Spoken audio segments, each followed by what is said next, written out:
Hello बच्चों, let's read this question. The question says match the columns and select the correct options. इस question में हमें क्या करना है, जो कॉलम्स गिवन है इनको मैच करना है आपस में एंड देन सेलेक्ट करना है करेक्ट ऑप्शन. तो कॉलम 1 में यहाँ पे कंसंट्रेशन गिवन है और कॉलम सेकंड में यहाँ पे डी गिवन है. डीडीटी कंसंट्रेशन इन वाटर में है, यहाँ पे डीडीटी कंसंट्रेशन है एट ट्रॉपिक लेवल या फिर साउंड लेवल होता है जेट टेक ऑफ का.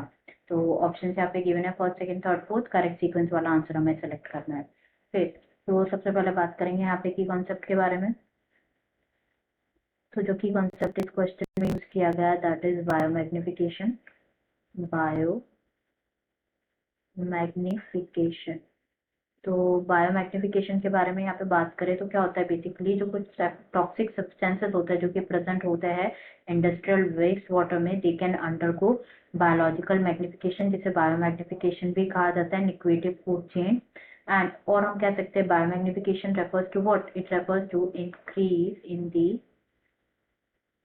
increase in the concentration of toxicant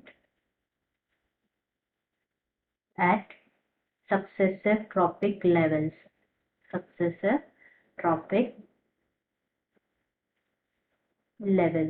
तो ये जो प्रोसेस है, जो फेनोमेनन है, ये वेल नोन होता है for the toxicants like mercury and DDT. तो क्या होता है ना, बेसिकली जो टॉक्सिकेंट्स होते हैं ना, ये ना तो मेटाबोलाइज हो सकते हैं ऑर्गेनिज्म की बॉडी में, ना ही एक्सक्रीट हो सकते हैं. इसलिए जो टॉक्सिक सब्सटेंस ये क्या हो जाते हैं, एक्यूमुलेट हो जाते हैं ऑर्गेनिज्म की बॉडी में एंड पास ऑन होते हैं to the next higher trophic level. अगर हम बायोमैग्निफिकेशन देखें डीडीटी का in an aquatic food chain, तो क्या होता है, बेसिकली सपोज अगर वाटर में डीडीटी का कंसेंट्रेशन है 0.003 पार्ट्स पर बिलियन, तो जू प्लैंकटन की अगर हम बात करें, जू plankton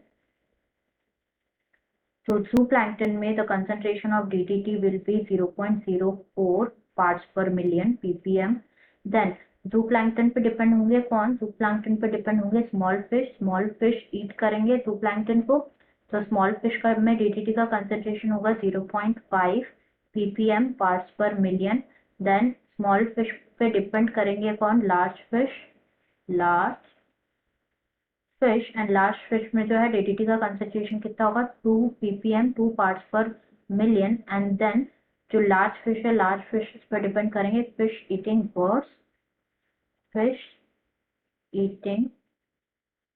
and fish eating birds में जो है डीडीटी का कंसंट्रेशन सबसे ज्यादा होगा, that will be 25 ppm 25 parts पर मिलियन. तो यहाँ पे हम इस फूड चेन में देख पा रहे हैं कि जो डीडीटी का कंसंट्रेशन है सक्सेसिव ट्रॉपिक लेवल, ये क्या हो रहा है, इंक्रीज हो रहा है एंड हाईएस्ट होगा फिश ईटिंग बर्ड्स में. हाई कंसंट्रेशन जो होता है ना डीडीटी का, ये क्या करता है, डिस्टर्ब करता है कैल्शियम मेटाबॉलिज्म को. बर्ड्स जो कैल्शियम मेटाबॉलिज्म होता है वो डिस्टर्ब करता है, जो कि कॉज करता है thinning of eggshell and their premature breaking and eventually ये cause करता है क्या, decline in the population of birds. अब हम यहाँ पे मैथ कर लेते हैं.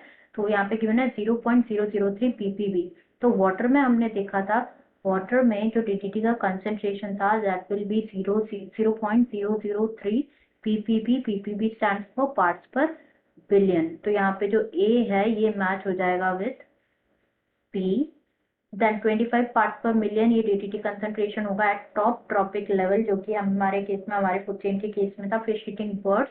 तो जो बी है वो मैच हो जाएगा विद क्यू. एंड यहाँ पे अगर हम देखें जो साउंड लेवल होता है ना जेट टेक ऑफ का, वो क्या होता है, मोर देन 150 डेसिबल होता है. तो यहाँ पे जो सी है वो किसके साथ मैच हो जाएगा, सी मैच हो जाएगा विथ आर. तो A with P, B with Q, C with R, जो कि गिवन है ऑप्शन नंबर 1 में. तो करेक्ट आंसर हो जाएगा 1. Answer will be option 1. I hope you understood it well. Best of luck.